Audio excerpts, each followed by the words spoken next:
It's really part of our responsibility as a nation to help support people who are in that terrible situation. It's all good, refugees coming, but you also got to look after local people as well. We really cannot turn our face away from these people. Do not want to look the other way. They're using this as a migrant takeover, that's what it is. That was what attracted them to England, the kindness and the love that they've seen. We are here just for looking for a safe life.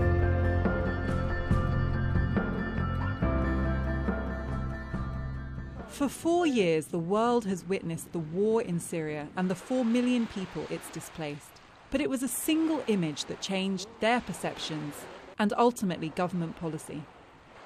We are proposing that Britain should resettle up to 20,000 Syrian refugees over the rest of this Parliament.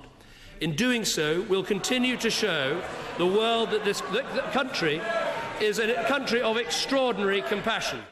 But are they really welcome here? I travelled across the UK to find out.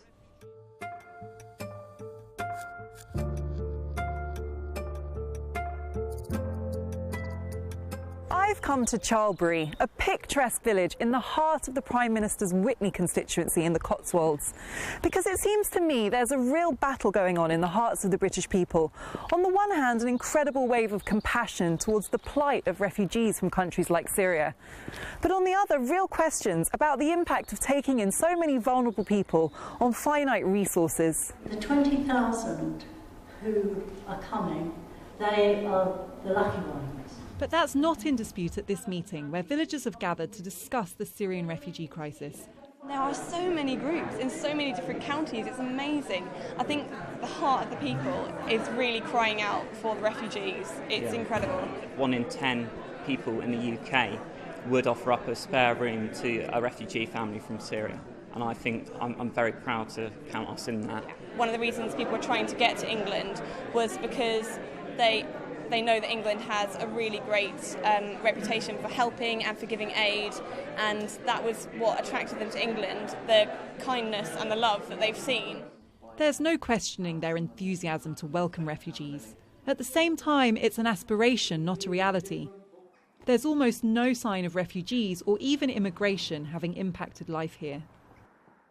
Travelling north to Bradford, things could not be more different. This is one of the UK's biggest immigrant communities. Honestly, I found it. Bradford is the best city for us because most of the people in Bradford is Muslim. Iham is one of just over 200 Syrian refugees who've been deliberately brought to the UK under a joint programme between the government and the UN. His family have received housing, financial support and English lessons for 1 year. I haven't any problems when I come to here. But for the Syrian family who is come to here illegal and then apply for the asylum seeker, those people have a lot of the problems, and not any special organization help them or support them. So for that, I found that it's not fair. We are here just for looking for the safe life. But when our country return as it was in the past, we should come back to our country, because we want to rebuild Syria.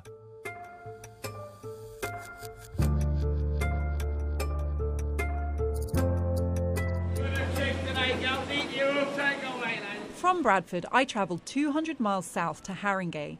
This borough has taken in more refugees than almost any other, and I wanted to see whether the social and economic reality of life here has shaped people's views of refugees.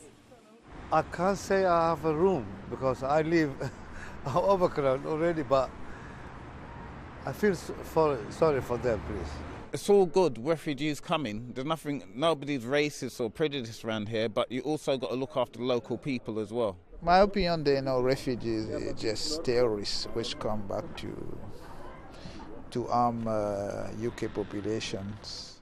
The Selby Centre is one place that offers support to refugees. For those behind it, that's in everyone's interests. Over a period of time, what happens is far from being a drain on public resources, refugees play a very constructive, contributory role to society. Our NHS would be really beleaguered was it not for the contribution of many different cultures.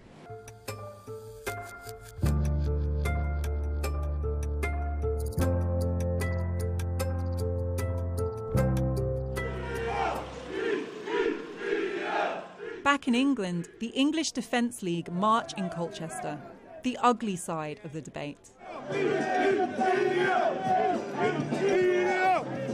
For the far right, the prospect of thousands of Syrian refugees entering Britain has reinvigorated their anti-Muslim cause. Most of these people from Syria haven't even come from war, anywhere near the war. They're just using this as a migrant takeover. That's what it is. The government has said, in you come because you come from a war-torn country. Most of them don't. That's the point. That's what we can't comprehend. Their message is offensive, but it's one that taps into a deeper frustration about strained resources and a battle for the identity of Britain.